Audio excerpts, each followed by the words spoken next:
اعوذ باللہ السمیع العلیم من الشیطان اللعین الرجیم بسم اللہ الرحمن الرحیم۔ ناظرین اکرام، السلام علیکم ورحمۃ اللہ وبرکاتہ۔ مسائل زندگی میں آپ کا استقبال ہے۔ آج ہمارے اسٹوڈیو مہمان ہیں حجت الاسلام جناب مولانا ذکی حسن صاحب قبلہ، ان کا استقبال کرتے ہیں۔ لیکن اس سے قبل کہ آج کا یہ ایپیسوڈ شروع ہو، میں آغا کا استقبال کرتے ہوئے ان سے گزارش کروں گا کہ جو اس مہینے کی مناسبت ہے، کئی مناسبتیں ہیں، اس سلسلے میں مختصراً کچھ ارشاد فرمائیں۔ آغا السلام علیکم ورحمۃ اللہ وبرکاتہ۔ وعلیکم السلام ورحمۃ اللہ وبرکاتہ۔ مزاج بخیر آغا۔ فضل خدا۔ آغا، سب سے پہلے تو یہ کہ حضرت امام پنجم امام محمد باقر علیہ الصلاۃ والسلام کی شہادت کا دن گزرا ہے آج۔ اس سلسلے میں اور بھی جو مناسبتیں آنے والی ہے، اس سلسلے میں آپ سے گزارش ہے کہ آپ مختصراً کچھ ارشاد فرمائیں۔ بسم اللہ الرحمن الرحیم۔ ظاہر ہے کہ ہم سبھی اس بات سے بخوبی واقف ہیں کہ یہ 10 دن جو ذی الحجہ کے پہلے عشرے کے طور پر ہمارے درمیان ہیں، یہ بڑی اہمیت رکھتے ہیں اور بڑی مناسبتیں ان 10 دنوں کے درمیان ہیں۔ خاص طور سے انہی 10 دنوں کے درمیان وہ عظیم مناسبت کہ جو ایک عید قربان کے طور پر ہمارے درمیان اسی ہفتے کے اختتام پر ہمارے سامنے آئے گی۔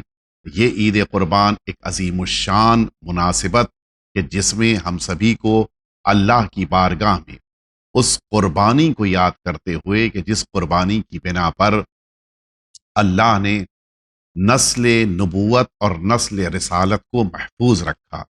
لیکن ظاہر ہے کہ یہ ساری مناسبتیں جو اس درمیان ہمارے اس عشرے میں موجود ہیں، ان میں اہم ترین مناسبت وہ سرکار سید الشہداء کا سفر جو 8 ذی الحجہ کو اسی سرزمین مکہ سے سرکار سید الشہداء نے جسے شروع کیا، جو سرزمین کربلا تک وہ سفر جا کر مکمل ہوا، کہ جس سفر کی بنا پر یہ اسلام اور یہ تمام قربانیاں جو روز قربان ہوتی ہیں، یہ حج اور تمام ارکان حج، یہ سب اسی قربانی کی بنا پر محفوظ ہیں۔ بے شک۔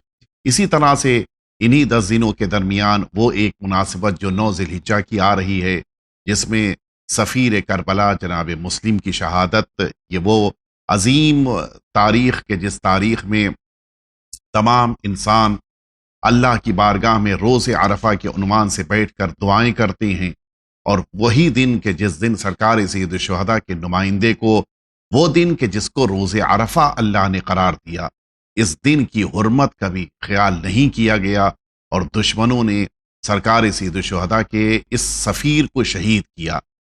لیکن ان سب کے درمیان ایک اور مناسبت کہ جو آج گزری، وہ ہمارے اور آپ کے 5ویں امام امام محمد باقر علیہ الصلاۃ والسلام کی شہادت کی تاریخ، کہ جو آج آپ کی شہادت واقع ہوئی۔ آپ سن 57 ہجری قمری میں دنیا میں تشریف لائے، 5ویں امام ہیں، 7ویں معصوم ہیں، اور رسالت مآب نے آپ کو اپنے صحابی جناب جابر کے ذریعے سلام کہلوا کر یہ پیغام ساری امت کو دیا کہ امامت کی بارگاہ میں آ کر سلام کرنا چاہیے۔ بے شک۔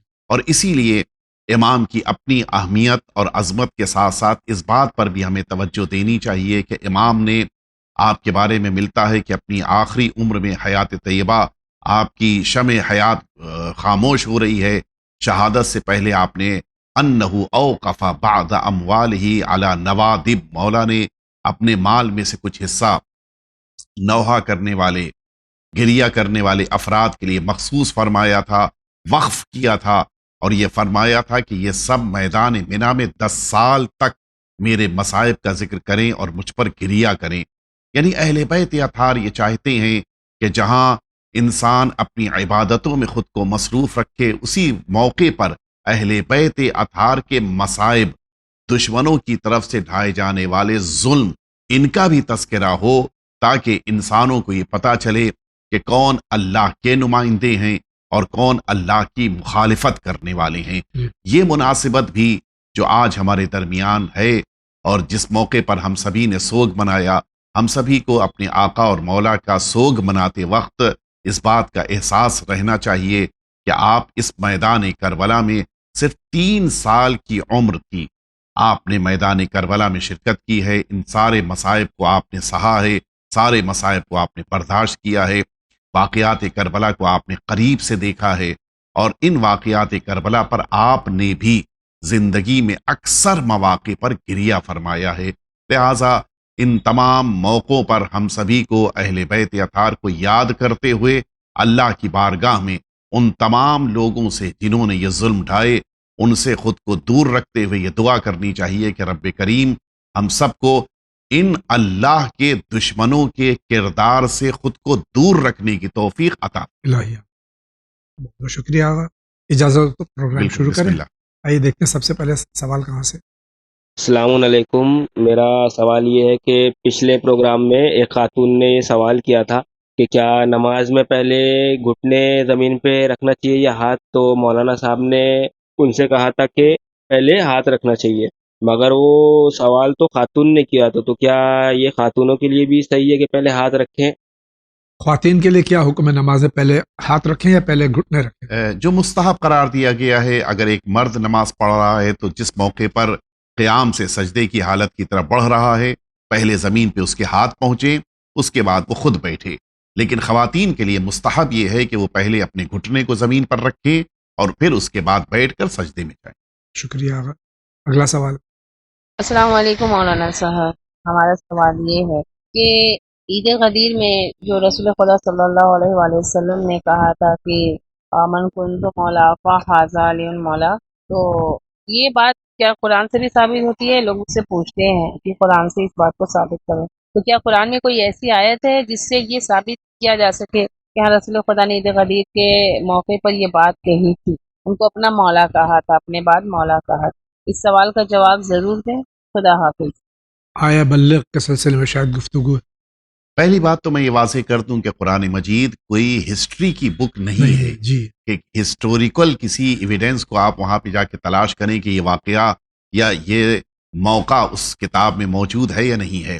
ہاں، یہ الگ بات ہے کہ قرآن مجید نے جس صراحت کے ساتھ واضح طور پر غدیر کا ذکر کیا ہے، بہت سے اسلامی احکام کا تذکرہ اس انداز میں نہیں ہے، جی، لیکن چونکہ ہم واقف نہیں ہیں یا ان لوگوں تک پیغام نہیں پہنچ پایا کہ جو انکار کرتے ہیں، لہٰذا یہ مسئلہ درپیش ہوتا ہے۔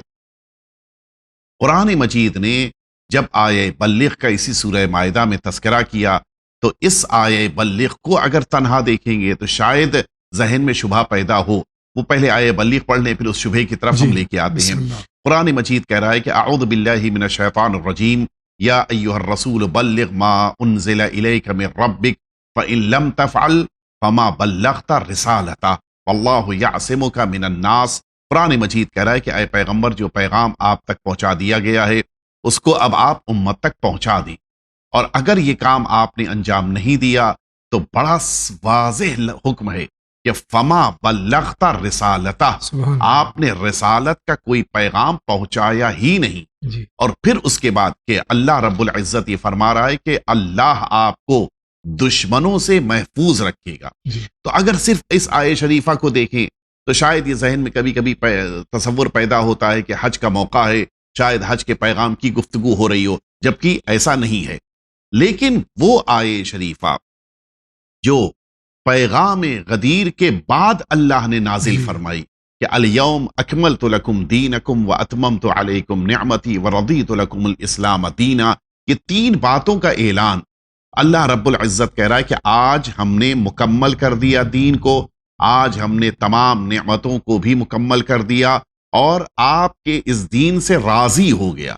یعنی کوئی ایسا حکم ہے کہ جو نماز، روزے، حج وغیرہ کے حکم سے کہیں بلند ہے، جی، اس لیے کہ اگر صرف انہی باتوں کی بات تھی تو 2 ہجری قمری سے مسلسل کبھی نماز کا حکم، کبھی روزے کا حکم، کبھی بقیہ احکام، تو ان سب سے متعلق نہیں ہے۔ کوئی اتنا اہم کام ہے کہ جس کام کے لیے اللہ نے اپنے رسول سے یہ بات کہی کہ آپ کی رسالت کے لیے مسئلہ آ گیا ہے، اگر یہ پیغام نہ پہنچایا اور پیغام پہنچانے کے بعد یہ 3 سند دی جائیں تو ان دونوں کو جب جمع کر لیا جائے تو یہ بات سمجھ میں آئے گی کہ یہ پیغام اتنا اہم ہے کہ جو تقریباً نبوت کے ہم پلہ ہے، جی، رسالت کے برابر ہے، جی، اور وہ پیغام ولایت ہے۔ اس کو مفسرین نے اپنی کتابوں میں لکھا ہے، وہ تمام افراد کہ جنہوں نے اس آیہ شریفہ کی تفسیر لکھی انہوں نے بھی لکھا، وہ تمام افراد کے جو حدیث کی دنیا کے ماہر ہیں، محدثین، انہوں نے بھی اس جملے کو پیغمبر اسلام کے کہ جو حدیث کی شکل میں کہ من کنت مولا ہو فہذا علی مولا، اس میں ہو سکتا ہے مائنر ڈفرینسز ہوں، حروف کے ڈفرینسز ہیں، جی لیکن مفہوم میں سب کا اتفاق ہے۔ اور اسی طرح سے تاریخ کی بھی ساری کتابوں میں اس واقعے کا ذکر ملتا ہے۔ یہ الگ بات ہے کہ بعض لوگوں نے لفظ مولا کی توجیح اور تعویل کی ہے جی اور اس کو نئے معنی میں پیش کیا۔ جی اس نئے معنی میں پیش کرنا بتا رہا ہے کہ ان کے لیے حدیث کا انکار ممکن نہیں تھا، جی ورنہ بڑا آسان تھا، حدیث کا انکار کر دیتے۔ جی حدیث پیغمبر کا انکار ممکن نہیں تھا، لہٰذا حدیث کے نئے معنی کو انہوں نے وہاں کے اوپر بیان کرنا شروع کیا۔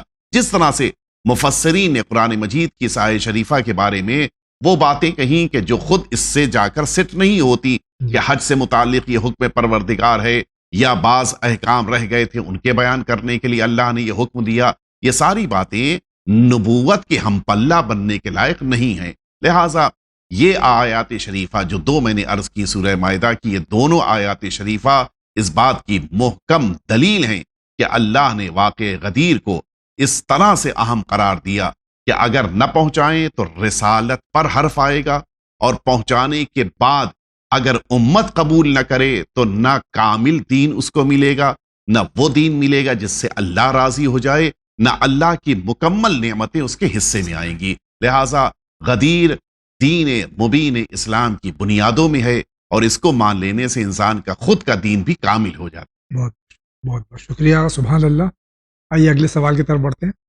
السلام علیکم قبلہ صاحبان، میں اسلام آباد سے پروفیسر ساجد رضا عرض کر رہا ہوں۔ میں نے ایک کوشچن کیا تھا آپ کی خدمت میں کہ اگر مولانا صاحب کسی وجہ سے گر جاتے ہیں تو پھر وہ کیسے، اس میں ایک زحمت آپ فرمائیں۔ قبلہ آپ نے فرمایا کہ ہمارے ہاں ہے کہ ہم وہ پیچھے مقتدی آگے چلا جائے، اب اس میں کچھ آپشنز ہیں، وہ پلیز آپ وضاحت فرما دیں کہ پیچھے مقتدی لیٹ سے کیسا بندہ ہے جو نہیں جانتا نماز کے، یعنی اس کی قرأت نہیں ہے، تو دوسری سائیڈ والا کیسے انٹر ہوگا، یا مولانا صاحب کی طبیعت زیادہ خراب ہے تو پہلے ان کا کچھ کرنا ہے یا پھر آگے بندہ چلا جائے۔ یہ تھوڑی سی آپشن پلیز آپ فرما دیں جو ہو سکتی ہیں، بہت شکریہ۔ ایک اور سوال ہے قبلہ کہ یہ جو دعا قنوت ہے یقیناً مستحب ہے، اس میں کیا ہم ایک دعا کو 2 دفعہ پڑھ سکتے ہیں؟ یعنی اس میں کوئی حرف تو نہیں ہوگا، جیسے ربنا آتنا فی الدنیا حسنہ وفی الآخرۃ حسنہ وقنا عذاب النار، تو یہ اگر بھول کے یا جان بوجھ کے 2 دفعہ پڑھی جائے تو کوئی حرج تو نہیں ہے۔ بہت بہت شکریہ، سلامت رہیں۔ اسلام آباد سے ہمارے بھائی کا سوال ہے۔ پچھلے ایپیسوڈ میں یہ عالم دین جو بھی یہاں موجود تھے، انہوں نے بتایا تھا کہ اگر امام کسی وجہ سے، امام جماعت کسی وجہ سے نماز نہیں پڑھا پایا، وضو نہیں ہے یا بیمار ہو گئے یا بے ہوش ہو گئے، تو جو پیچھے مقتدی پیچھے کھڑا ہے اس کو آگے آنا چاہیے، اور ہمارے یہ بھی ہے کہ جو پیچھے کھڑا ہو وہ ان تمام صفات سے جو نماز کے لیے احکام ہے اس سے واقف ہو، اس کو کھڑا ہونا چاہیے، یہ بھی کہا گیا تھا۔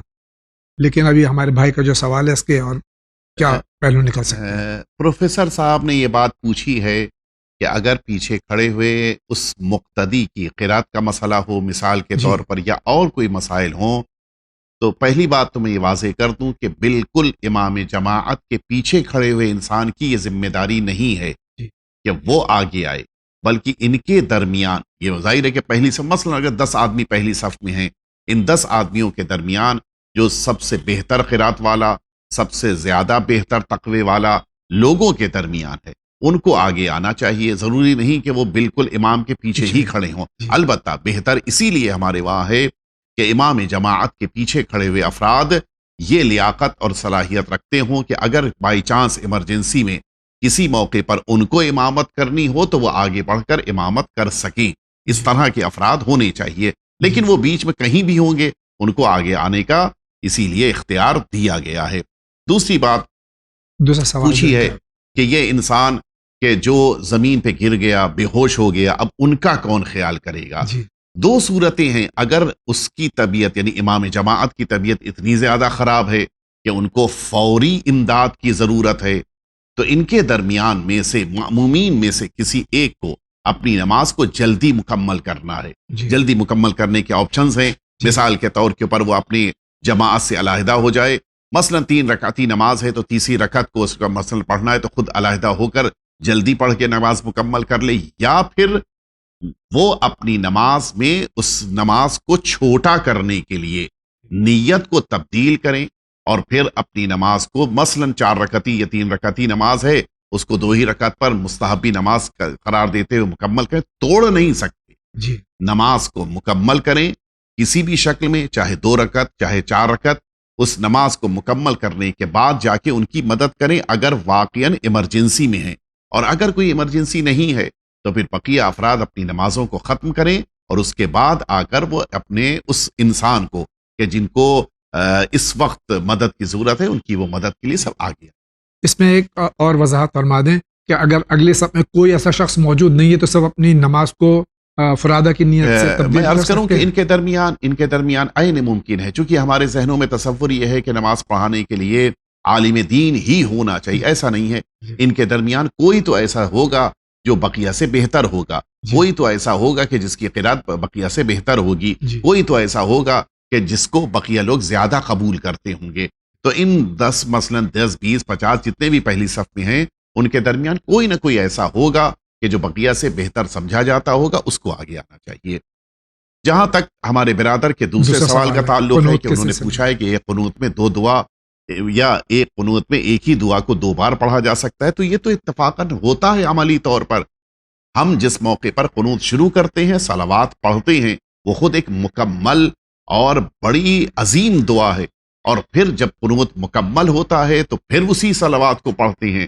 تو ہم اپنی دعا کو اس موقع پر جب قنوت پڑھ رہے ہوں تو ایک ہی دعا کو 2 بار پڑھتے ہیں، اور اس کے پڑھنے میں کوئی شبہ یا کوئی اشکال نہیں.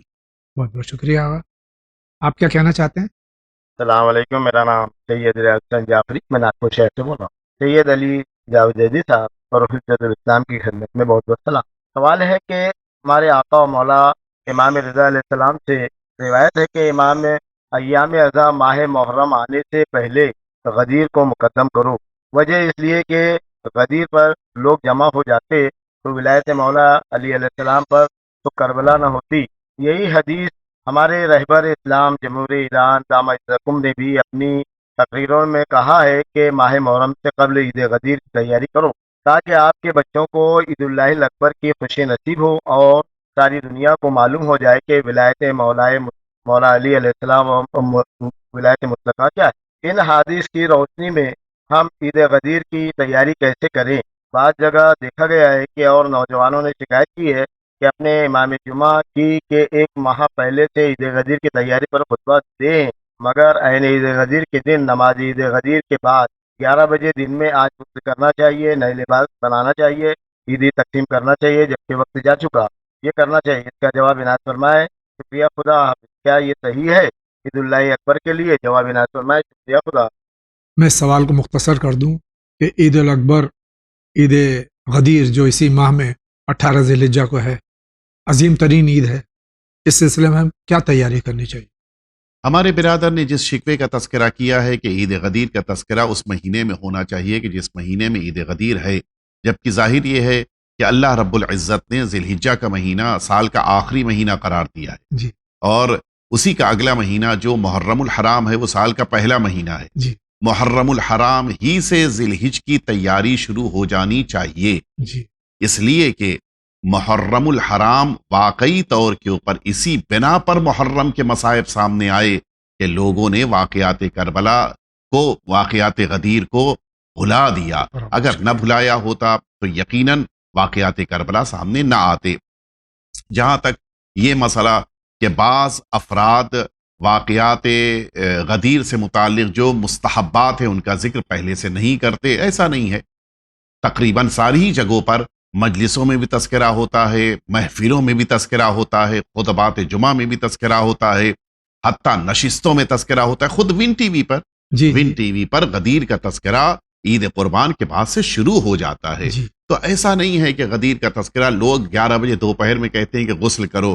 یہ شاید ایک شبہ ذہن میں پیدا ہوا، اور اس سلسلے میں تیسری بات میں یہ عرض کر دوں کہ حقیقت یہ ہے کہ آج غدیر کا ذکر اتنا زیادہ لوگوں کے درمیان ہو رہا ہے کہ الحمدللہ وہ بیداری آ رہی ہے اور لوگ اچھے خاصے ان مسائل سے آشنا ہو چکے ہیں. لیکن بہرحال ابھی ہمیں اور اس کے سلسلے میں محنت کرنی ہے، کام کرنا ہے، اور اس غدیر کو ساری دنیا میں ایک ایک مومن نہیں بلکہ ایک ایک انسان تک اس کو پہنچانا ہے. بہت بہت شکریہ. اگلا سوال. السلام علیکم جاوید بھائی، مولانا صاحب، کیا یہ ارکان حج میں ہے مقام ابراہیم کے پاس یہ آزاد ہے؟ اگر نہیں ہے تو یہ خوشامدی بنا کیوں، اور اس لیے ہمارے پاس تقیہ ہے؟ گورنمنٹ آف سعودی کو علی ولی اللہ کی اجازت نہیں دیتی ہے، اسے روک دیا گیا ہے. دیکھیے دوسرے ارکان میں کہہ رہے تھے وہ آ کے روک دیا ہے. پیش امام بھی تھا، جبہ پہنا ہوا، ایک شورتا بھی تھا. کیا یہ ہلاکت نہیں ہے؟ اچھا، اگر میں نماز میں ٹھہرا ہوں تو میرا فون اگر آ گیا، کیا میں فون اٹھا سکتا ہوں؟ یہ بھی ایک حج عبادت ہے. وہاں پہ ہمارے پاس دنیا کیوں ہے؟ اور مقام ابراہیم کی طرف پیٹ کرتے ہیں کیا؟ ایسے ہی حرم الحسین میں اب عبداللہ الحسین کے پاس حرکتیں ہوتی ہیں. لوگ فوٹو ویڈیو کے ذریعے مبارک کرنے آ گئے. ہم حسین ابن علی کے پاس دنیا کو دکھانے کے لیے فوٹو ویڈیوز لیے جاتے ہیں. کیا یہ جائز ہے؟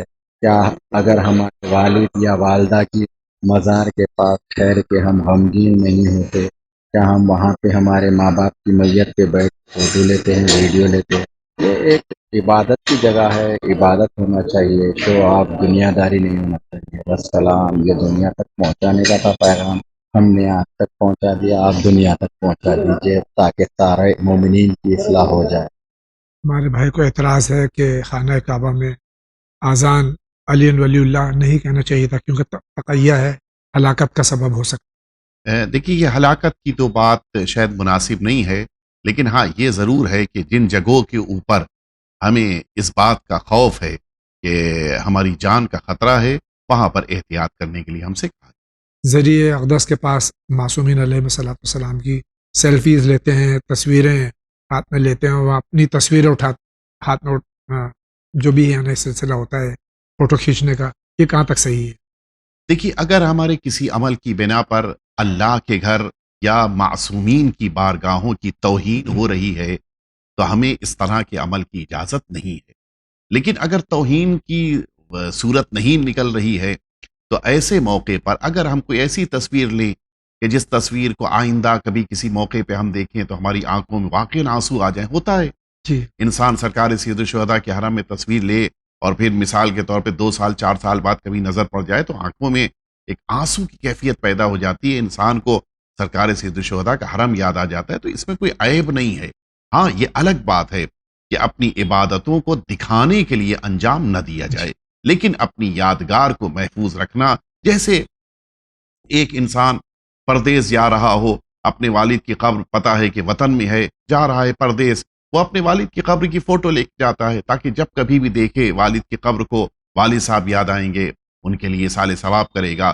تو یہ تو ایک عام انسان کی صورتحال ہے. اگر ان معصوم ہستیوں کی بارگاہ کی تصویر انسان اپنے گھر میں آویزاں کر رہا ہے کہ اس پہ نظر پڑے گی اور پھر اہل بیت اطہار کو وہیں بیٹھے بیٹھے سلام کرے گا، تو یہ یقیناً ایک اچھا اور مستحسن کام. بہت بہت شکریہ آغا. آپ کیا کہنا چاہتے ہیں؟ السلام علیکم مولانا صاحب اور جاوید بھائی. ہمارا سوال یہ ہے کہ اسلام میں گرم چیز کو پھونک کے کھانا منع ہے کیا؟ ہم نے سنے ہیں کہ گرم چیز کو پھونک کے کھانا نہیں چاہیے، یہ بات صحیح ہے؟ اور ایسا اگر یہ صحیح ہے تو ایسا کیوں ہے، ہمیں بتائیں گے؟ میں نے اپنی جوانی میں کچھ مجتہدین سے سنا ہے کہ گرم کھانا کھانا نہیں چاہیے اور پھونکنا نہیں چاہیے. کہاں تک صحیح؟ ہمارے وہاں اس سلسلے میں 2 طرح کی روایتیں موجود ہیں. بعض روایتوں میں تذکرہ ہے کہ انسان جب کھانا کھا رہا ہو اکیلے تو اپنے کھانے کو اس طرح سے نہ پھونکے کہ وہ اس پھونک کی بنا پہ سرد ہو جائے اور پھر کھائے، بلکہ موسم کے حوالے کرے اور پھر اگر وہ موسم کے مطابق وہ ٹھنڈا ہو جائے کھانا یا جو جس طرح سے کھانا چاہتا ہے پھر کھائے. اور بعض روایتوں میں ہے کہ جب انسان مل کر ایک ساتھ کھانا کھا رہے ہوں کچھ لوگ، اور ایسے موقع پر انسان کو کھانے کو نہیں پھونکنا چاہیے. اور ان دونوں کی اپنی اپنی وجہیں بھی بیان کی گئی ہیں.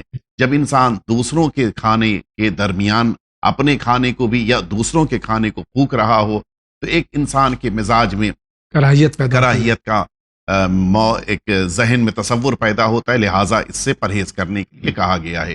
اور اپنے کھانے کے لیے بعض روایتوں میں جو اس کی وضاحت کی گئی ہے کہ چونکہ انسان کے بدن سے شاید ممکن ہے کہ کوئی ایسا کوئی حصہ منہ سے نکل کر اس کھانے میں شامل ہو جائے جو شاید اس کے لیے نقصان دہ ہو، یا کوئی اور مشکل درپیش ہو کہ جو آج میڈیکل سائنس میں بھی بعض اوقات جس کا ذکر آتا ہے، تو ان سب سے پرہیز کرنے کے لیے کہا گیا ہے۔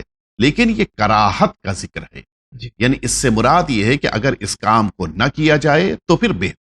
بہت بہت شکریہ۔ اگلا سوال مولانا صاحب جاوید بھائی السلام علیکم۔ مولانا صاحب میرا سوال ہے کہ جن بقرعید کی جس میں خوشی جو ہوتی ہے بقرعید کی قربانی کرتے ہیں تو مناتے ہیں، تو اس میں یہ کہتے ہیں کہ اس میں خوشی نہیں منانا چاہیے کہ جناب مسلم کی لاش گلی میں پھینکی گئی تھی، تو اس میں کیا خوشی منانا چاہیے یا کیا کہتے ہیں غم منانا چاہیے؟ خدا حافظ، السلام علیکم۔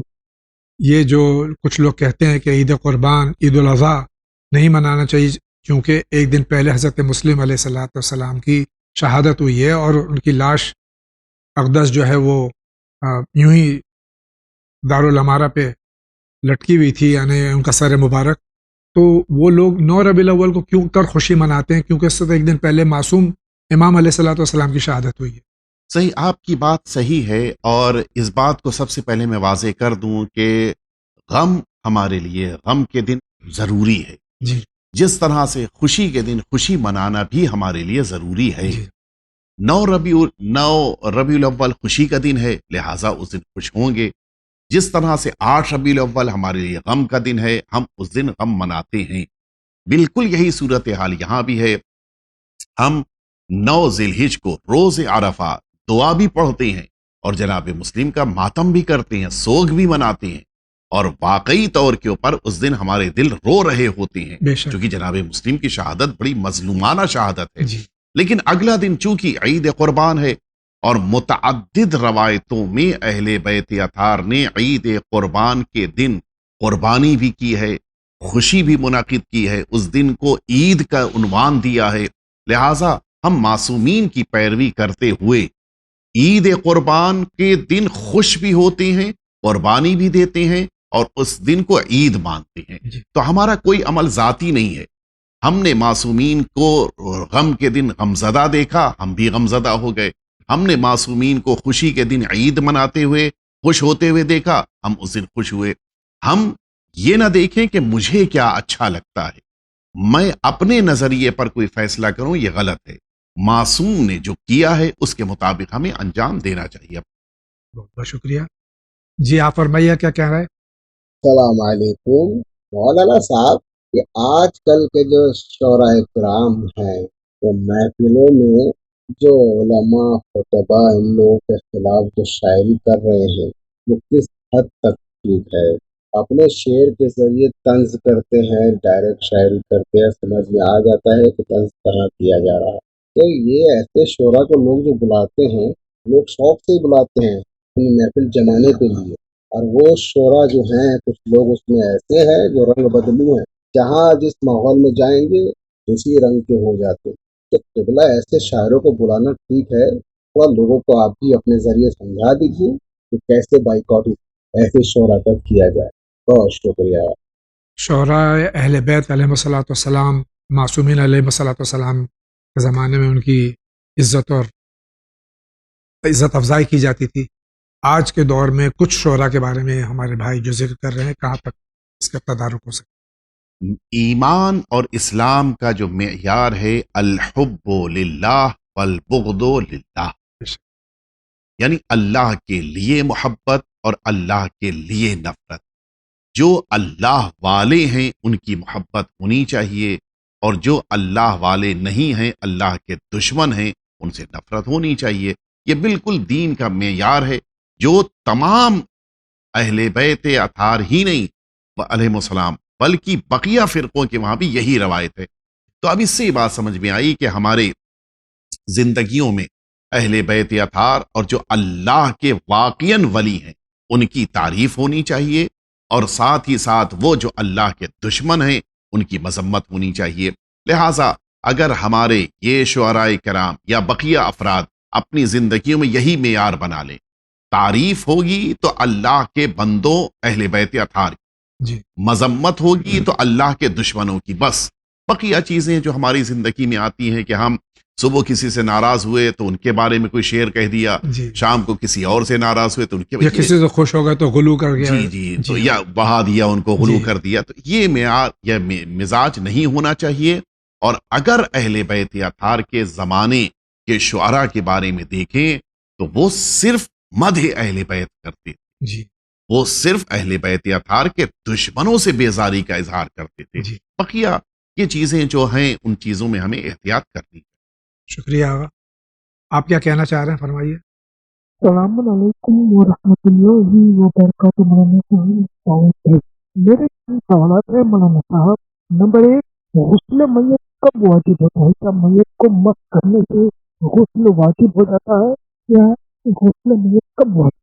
میرا دوسرا سوال ہے کہ جو لڑکی کو مہر دیتے ہیں، مطلب جو نکاح سے پہلے جو واجب ہے وہ مہر دیتے ہیں، تو وہ جتنا چاہے اتنا پیسہ یا گولڈ مہر میں دے سکتے ہیں یا اس کی کچھ لمٹ ہے اسٹارٹنگ اور میکسیمم؟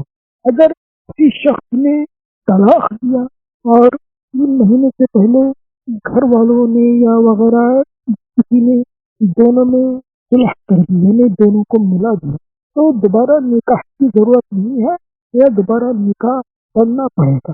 پلیز مولانا صاحب میرے ان سوالوں کے جواب دیجیے. شکریہ. خدا حافظ. پہلا سوال تو غسل مس میت کے سلسلے میں پوچھ رہے ہیں کہ غسل مس میت کب واجب ہوتا ہے. اگر کوئی انسان کسی انتقال کر جانے والے انسان کی ڈیڈ باڈی کے ٹھنڈے ہو جانے کے بعد جی غسل دیے جانے سے پہلے جی اس کی باڈی کو ٹچ کرتا ہے، باڈی سے باڈی ٹچ ہو، جی کپڑے درمیان کپڑا بیچ میں حائل نہ ہو. جی. اگر اس کا ہاتھ اس کی باڈی سے یا اس کا ہاتھ اس کی باڈی سے ٹچ ہو جائے جبکہ ابھی غسل نہیں دیا گیا ہے اس کو اور بدن ٹھنڈا ہو گیا ہے، جی. تو جس کی باڈی ٹچ ہو گئی ہے اس مومن کو بھی غسل مس میت کرنا. دوسرا سوال ان کا یہ ہے کہ مہر کی کوئی مقدار ہے کہ جتنا جو چاہے مہر رکھ سکتے ہیں؟ مہر کے لیے روایتوں میں وارد ہوا ہے کہ نہ اتنا کم رکھو کہ فری سمجھا جائے، جی نہ اتنا زیادہ رکھو کہ پھر لوگ مہر نہ ادا کر پانے کی بنا پہ شادیاں نہ کر پائیں. جی ایک معتدل متوسط مہر قرار دیا جانا چاہیے، اور اس کے لیے جو روایتوں میں وارد ہوا ہے وہ مہر السنہ، جی یعنی جو پیغمبر اسلام نے قرار دیا تھا اپنے لیے اور جو مہر قرار دیا تھا آپ نے اپنی بیٹی کے لیے، جی. اس مہر کو انسان کو اپنی زندگی میں اختیار کرنا ہے. تیسرا سوال ان کا یہ ہے کہ اگر کسی شخص نے خدا نخواستہ خاتون کو طلاق دے دی اور ایک طلاق ہوئی ہے اور 3 مہینے سے پیشتر اگر رجوع کر لیا تو وہ جو عدت کا پیریڈ ہے وہ اسی لیے ہے، اور اسی لیے عدت کے پیریڈ میں اپنی اس متعلقہ زوجہ کو شوہر اپنے گھر سے باہر نہیں نکال سکتا، جی. اسے اپنے گھر میں رکھنا ہے. یہ جو اس کے گھر میں موجود ہے یہ متعلقہ یہ خاتون اب اس کی زوجیت میں ہے نہیں، جی لیکن اگر یہ چاہے تو اس کو رجوع کر کے دوبارہ اپنی زوجہ بنا لے، اس کو نکاح نہیں پڑھنا ہے. لیکن اگر یہ عدت مکمل ہو گئی، عدت کا وقت پورا ہو گیا، اب اس کے بعد اگر وہ چاہتا ہے کہ دوبارہ اس کو زوجہ بنائے تو پھر اس کو نکاح کرنا ہوگا، تب یہ اس کی زوجہ قرار پائے. شکریہ آغا. آپ کیا کہنا چاہ رہے ہیں، فرمائیے. السلام علیکم مولانا صاحب. میرا سوال یہ ہے کہ آج کل بہت سے لوگ قبرستان میں قبروں پہ چپلیں رکھ کے چڑھ جاتے ہیں اور وہ یہ کہتے ہیں کہ ہمارا پیر تشتی پہ بس نہیں جا رہا ہے تو صحیح ہے. تو کیا یہ صحیح ہے کہ چپلیں پہن کے قبروں پہ ہم چڑھ سکتے ہیں اور اس کے اوپر سے گزر سکتے ہیں؟ شکریہ. چپل یا بغیر چپل کے کیا قبروں پہ ہم چڑھ سکتے ہیں؟ اگر قبروں کی توہین نہیں ہو رہی ہے تو کوئی مسئلہ نہیں ہے، لیکن اگر قبروں کے اوپر ایسی عبارتیں لکھی ہیں کہ جن عبارتوں کا احترام کیا جانا چاہیے تو پھر وہاں کے اوپر چپل اور جوتے پہن کر نہیں چڑھ. بغیر چپل جوتوں کے بھی نہیں چلنا چاہیے. جی اگر عبارت آیتیں بعض اوقات لکھی ہوتی ہیں، بعض اوقات کلمہ شہادت لکھا ہوتا پنجتن ہے، کے نام ہوتے ہیں. جی تو ان سب کے اوپر تو یقینی طور کے اوپر پھر چپل ہی کا مسئلہ نہیں ہے، اس پر پیر بھی نہیں رکھتے. شکریہ. اگلا سوال. السلام علیکم مولانا صاحب. میرا سوال یہ ہے کہ میں جس جگہ کام کرتا ہوں وہاں ہمیں نماز کے لیے الگ الگ بریک ملتے ہیں. جیسے ظہر کے لیے 10 منٹ کا بریک ملتا ہے، اس کے بعد عصر کے لیے بھی 10 منٹ کا بریک ملتا ہے، اور پھر مغرب کے لیے الگ 10 منٹ کا بریک ملتا ہے. تو اس کی وجہ سے ہمیں تینوں ٹائم کی نماز الگ الگ پڑھنا پڑتی ہے. تو کیا ہم ایسے الگ الگ تینوں وقت کی نماز پڑھ سکتے ہیں؟ اور ایسے بھی کیا ہم پانچوں وقت کی نماز الگ الگ کر کے پڑھ سکتے ہیں، یا ایک ساتھ ہی ظہر اثر کی ملا کے پڑھنا چاہیے؟ شکریہ. چونکہ اہل بیت اطہار اور خود رسالت مآب صلی اللہ علیہ وآلہ وسلم نے اپنی حیات طیبہ میں اور معصومین علیہ الصلوۃ والسلام نے اپنی زندگیوں میں نماز ظہر اور عصر، مغرب اور عشاء، ان کو ملا کر بھی پڑھا ہے اور الگ الگ بھی پڑھا ہے. جی لہٰذا ہم کو اختیار ہے کہ اگر الگ الگ پڑھنے کا کوئی موقع، کوئی ایسی مناسبت ہے تو الگ الگ بھی نماز پڑھ سکتے. بہت بہت شکریہ. آگے بڑھتے ہیں. السلام علیکم مولانا صاحب. ہمارا سوال یہ ہے کہ کیا قربانی واجب ہے؟ اگر واجب ہے تو کس پہ واجب ہے؟ کیونکہ ہمارے شوہر جو ہیں وہ باہر رہتے ہیں. قربانی کے ٹائم قصائی جب بلاتے ہیں قربانی کرنے کے لیے، تو کیا وہ تو ہیں نہیں ہمارے شوہر، تو کیا میں چھری پہ میں ہاتھ رکھ سکتی ہوں؟ اس وقت جو قربانی ہوتی ہے، میں یہ پوچھنا چاہتی ہوں. شکریہ. خدا حافظ. جو حج پہ نہیں گئے ہیں ان کے لیے تو قربانی آپ فرمائیں گے انشاءاللہ کہ وہ واجب نہیں ہے، سنت موقدہ ہے.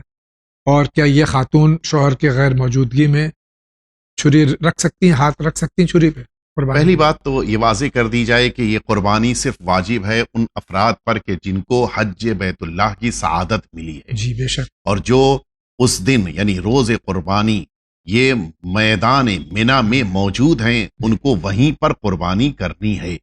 بقیہ جتنے بھی افراد دنیا کے مختلف حصوں میں ہیں، وہ عید قربان میں جو قربانی کرتے ہیں یہ مستحب ہے، یہ واجب نہیں ہے. دوسری بات میں واضح کر دوں کہ اگر واجب بھی ہو قربانی، مثلا کوئی میدان مینا میں ہے، تو اس کے لیے ضروری نہیں ہے کہ وہ چھری پر ہاتھ رکھے. جی. تیسری بات، اگر ایسا کوئی موقع آ جائے کہ مستحب بھی قربانی میں ہی صحیح انسان کو چھری پر ہاتھ رکھنا ہو، تو ایسے موقع پر کم از کم حجاب اور حرام حلال کا خیال کرتے ہوئے خواتین کو تھوڑا سا ایسے موقعوں سے پرہیز کرنا چاہیے.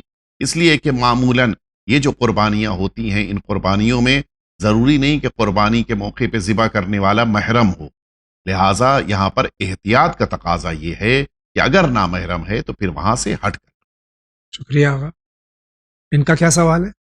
السلام علیکم مولانا صاحب، خیریت سے ہیں؟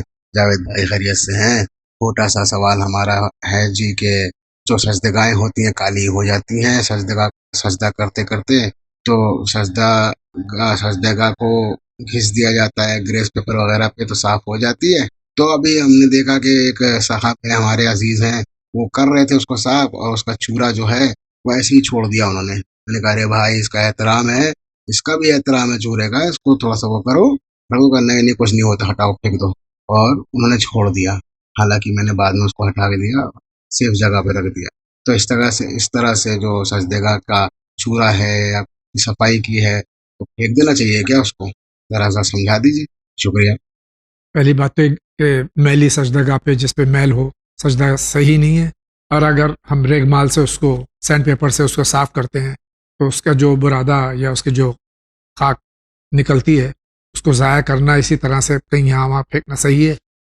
دیکھیں، خاک شفا کا تو احترام کرنا، جی، وہ خاک کے جس کو سرزمین کربلا سے نسبت ہے اس کا تو احترام ہونا چاہیے. اسے آپ گملے میں ڈال دیجئے، اس کو آپ پانی میں ڈال دیجئے، مکس کر دیجئے، یا مثلا سمندر دریا میں ڈال دیجئے. لیکن یہ جو بقیہ سجدگاہیں ہمارے درمیان ہیں، اگر یہ چونکہ ان کے اوپر اتنے عرصے تک سجدہ کیا گیا تو ایک نسبت احترام کی پیدا ہو جاتی ہے، لہٰذا توہین ان کی کرنا مناسب نہیں. شکریہ. آگے بڑھتے ہیں. السلام علیکم. میری بہن بلاری سے آتی ہے بنگلور کو سال میں ایک ٹائم، ماں کے گھر گئے تو بیمار پڑتی ہے وہ، تو اس کے واسطے علاج کا کچھ بتاؤ. سمجھ میں نہیں آیا کہ خاتون سوال کر رہی ہیں یا پیچھے سے ایک مرد کی بھی آواز آ رہی ہے. پہلے سے گزارش یہ ہے کہ جب آپ کا ٹیلی فون لگ جائے پیچھے کے آپ ٹی وی سیٹ کو میوٹ کر دیں یا ڈسٹربنس کو ختم کرنے کی کوشش کریں. بہرحال ان کا سوال یہ ہے کہ خاتون اپنے میکے آتی ہیں تو بیمار ہو جاتی ہیں، کوئی علاج بتا دیجیے. ان کو اس بات کا خیال کرنا چاہیے کہ اگر خاص تاریخوں میں کچھ دنوں کی بنا پر بیماری ہو رہی ہے تو ان دنوں سے پرہیز کریں، احتیاط کریں، ورنہ کوئی خاص مسئلہ ایسا نہیں ہے کہ میکے آنے سے ہی بیماری ہوتی ہے. یا سسرال نہ رہنے پر بیماری ہوتی ہے، ایسا کوئی مسئلہ نہیں ہے، اور اس کا کوئی تعلق عام طور پر نہیں ہوتا، لیکن وہ سبب معلوم کریں کہ کس وجہ سے ایسا ہو رہا ہے، اس سبب کو خود دور کر دیں۔ مثال کے طور پہ موسم سوٹ نہیں کرتا، کبھی کبھی ایسا ہوتا ہے کہ پانی انسان کو سوٹ نہیں کرتا، بہت سے وجوہات، اس سبب کو تلاش کریں اور اس کو دور کر دیں، انشاءاللہ بیماری بھی دور۔ انشاءاللہ، شکریہ آغا۔ اگلا سوال۔ السلام علیکم، میرا نام ہمارا نام اشفاق ہے۔ ہمارا سوال یہ ہے کہ ہمارے دوست ہے، اچھے بھی اور برے بھی، اور جو بڑے برے دوست ہیں ان لوگ کو اگر کوئی چیز سمجھاؤ کہ یہ چیز مت کرو تو ان لوگ بحث کرنے لگتے، لڑنے لگتے، اور ان کا اپنے بارے مطلب ہم لوگ کے بارے میں دوسرے دوستوں کو برائیاں کرتے ہیں، تو ان لوگ سے دوستی رکھنا ہے یا چھوڑ دینا؟ چھوڑیں گے تو کچھ گناہ ہے؟ ان کے کچھ دوست اچھے ہیں، کچھ دوست برے ہیں بقول ان کے ہی، اور جو اگر برے دوستوں کو اچھائی کی طرف لانے کی کوشش کرتے ہیں تو لڑائی جھگڑا کرتے ہیں، ان کو کیا کرنا چاہیے؟ وہ دوست جو برائی کی طرف لے جاتے ہوں ان سے دور رہیے، اور وہ دوست کہ جو اللہ کی طرف، رسول اللہ کی طرف، اہل بیت اطہار کی طرف، اسلام کی طرف لے کر آئیں، ان سے اپنی دوستیوں کو اور گہرا کریں۔ شکریہ۔ آپ کیا کہنا چاہتے ہیں، فرمائیے نا۔ السلام علیکم ورحمۃ اللہ وبرکاتہ۔ میرا سوال ہے کہ ریسٹورینٹ میں یعنی ہوٹل میں مچھلی کھانا جائز ہے یا نہ جائز ہے؟ کیونکہ ہم نے دیکھا نہیں وہ مچھلی حرام یا حلال، تو ہوٹل میں مچھلی کھانا شریعت میں کہاں تک صحیح ہے؟ مرد کرام کا فتویٰ ہے، پلیز مولانا صاحب میرے سوال کا جواب دیجیے۔ السلام، خدا حافظ۔ انہوں نے تو صرف ہوٹل کا ذکر کیا ہے، اکثر شادیوں میں، مومنین کی شادیوں میں بھی مچھلی بھی ہوتی ہے سٹارٹرز میں، اور اس میں باسا مچھلی بھی ہوتی ہے۔ آج بمبئی کی بات کر رہا ہوں میں آپ کو، اکثر جگہ باسا مچھلی ہوتی ہے جو پتہ ہی نہیں ہوتا ان کو جن کے یہاں کی شادی ہے کہ کون سی مچھلی سرو کر رہے ہیں، تو اس وقت چاہے ہوٹل ہو یا شادی کی تقریب ہو، اس میں مچھلی کھانے کے لیے کیا شرائط؟ آپ نے ایک اور اضافہ کیا، مثلا ہوٹل کی بات پوچھی تھی مدثر صاحب نے، آپ نے اس میں اضافہ شادیوں کا کیا، میں اس میں اور اضافہ کرتا ہوں، کبھی کبھی گھر میں بھی انسان، گھر میں بھی یہ کیفیت ہوتی ہے، چونکہ یہ مچھلی وہ ان جانوروں میں ہے کہ جن جانوروں کا ذبیحہ ہونا چاہیے۔ یہ الگ بات ہے کہ اس مچھلی کا ذبیحہ، اس کا طریقہ الگ ہے، لیکن ہمیں یقین ہونا چاہیے کہ ذبیحہ ہوا ہے۔ وہ یقین کیسے ہوگا؟ یعنی پانی سے زندہ نکالی گئی ہے، اس کا یقین ہونا چاہیے، ایک بات۔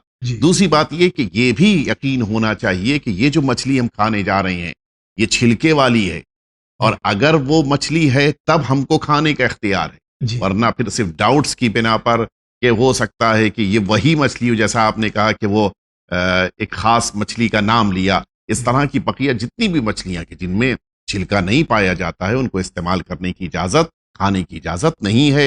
اور اسی طرح سے ہمیں یہ یقین ہونا چاہیے کہ جب اس مچھلی کو پانی سے نکالا گیا تو یہ زندہ تھی، تو پھر اس مچھلی کو استعمال کر سکتے ہیں، چاہے گھر میں کھائیں، چاہے ولیموں میں کھائیں، چاہے ہوٹلز میں جا کر کھائیں۔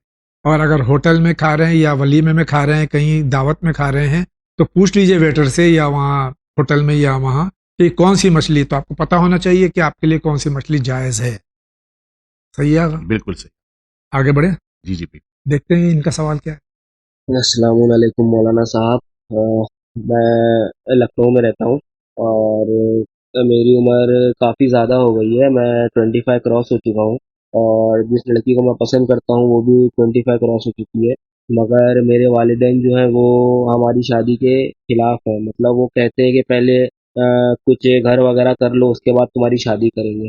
تو جو لڑکی کے والدین ہیں وہ کافی پریشر ڈال رہے ہیں ہم پہ کہ جلدی سے شادی کر لو کیونکہ لڑکی کے بہت رشتے وغیرہ آ رہے ہیں، تو ایسی صورتحال میں کیا کر سکتا ہوں؟ پلیز مجھے جواب دیں اس کا۔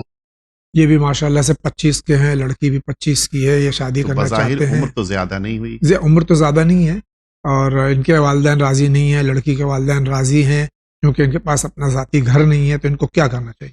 پہلے انسان کو کوشش کرنی چاہیے کہ ایسی کوئی جگہ کہ جہاں پر شادی کر کے ہم ایک عزت کے ساتھ اس اپنی زوجہ کو لا کے رکھ سکیں، ایسی جگہ موجود ہو اور اس کا خرچہ بھی برداشت کر سکتے ہوں، تو پھر یقیناً ان کو آگے بڑھ کے شادی کرنی۔ ناظرین کرام، اسی کے ساتھ جا رہے ہیں بہت ہی مختصر سے بریک، لیکن بریک کے درمیان بار بار میں عرض کرتا ہوں بہت اچھی باتیں بتائی جاتی ہیں، غور سے دیکھیے، میں بھی دیکھ رہا ہوں. ابھی حاضر ہوتے ہیں.